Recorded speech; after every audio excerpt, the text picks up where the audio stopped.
Let's just rip off the bandage, shall we? The idea of white people as some universal, timeless tribe blessed with superior cheekbones and tax advantages didn't even show up in the English language until the 1600s. Before that, no one identified as white. You were English, Spanish, Catholic, Protestant, noble, peasant, or maybe just drunk. Nobody was strolling around medieval France saying, "Ah yes, as a white person, because whiteness as an identity didn't exist. It was a solution to a problem. And like most solutions invented by colonial landowners, it was designed to protect their assets, not your feelings. If that already feels uncomfortable, congratulations, you're paying attention. Skin tone, what we often confuse as the biological basis of race, is just that, skin tone. It's pigment. Melanin, to be precise. Your skin color depends on how much melanin or pheomelanin in your body produces, which is determined by genes like MC1R and others. It's the evolutionary equivalent of your body trying to make the best of sunlight. Lighter skin developed in regions with less UV exposure to maximize vitamin D production. It didn't come with a moral compass, a country club membership, or a Starbucks card. It came with rickets prevention. What we call white skin varies wildly, from translucent pink to beige to a sort of Mediterranean peach. No one is actually white, not even your uncle who insists otherwise at Thanksgiving. What we call white is just a relative absence of pigment, paired with a long history of power consolidation. Biologically, that's it. No racial destiny. No inherent superiority. Just sunlight, adaptation, and marketing. But that pigment got politicized.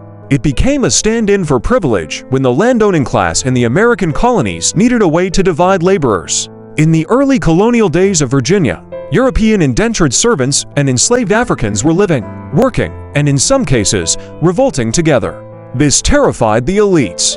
If oppressed people banded together, the ruling class might have to give up their charming countryside estates and actually get jobs. Enter whiteness. The Virginia colony passed laws in the 1660s and 1690s that began to legally separate Europeans from Africans. For example, the 1662 law that declared a child's status followed that of the mother, ensuring perpetual slavery through African women's wombs. And the 1691 ban on interracial marriage? That wasn't about morality, it was about maintaining the clarity of the caste system they were inventing. Whiteness became the legal category that granted freedom, land ownership, and access to courts.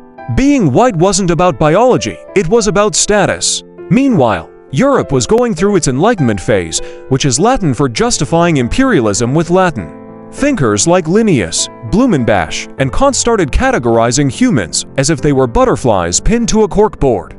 They divided us into races: Caucasian, Mongolian, Ethiopian, and others based on skull shapes and skin tone, and surprise, surprise, decided white Europeans were the most evolved. Blumenbach even named Caucasians after a skull he liked from the Caucasus Mountains because he thought it was the prettiest. Science. These racial classifications weren't neutral, they were drenched in colonial bias and became the intellectual scaffolding for slavery, land theft, and genocide.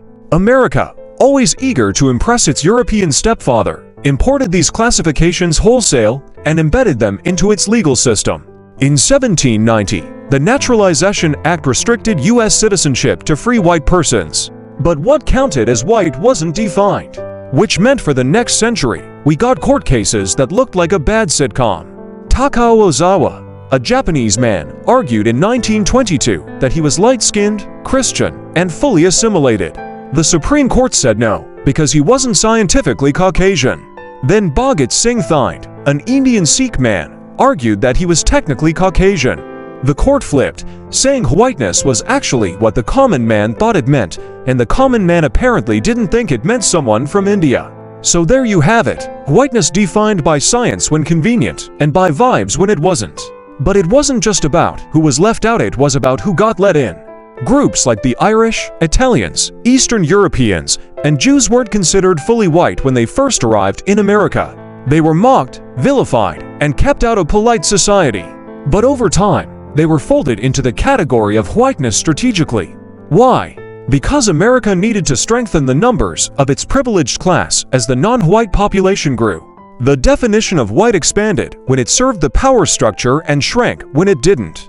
Whiteness is not a constant, it's a moving target, like corporate mission statements or what counts as business casual. After slavery ended in 1865, whiteness didn't just fade into irrelevance.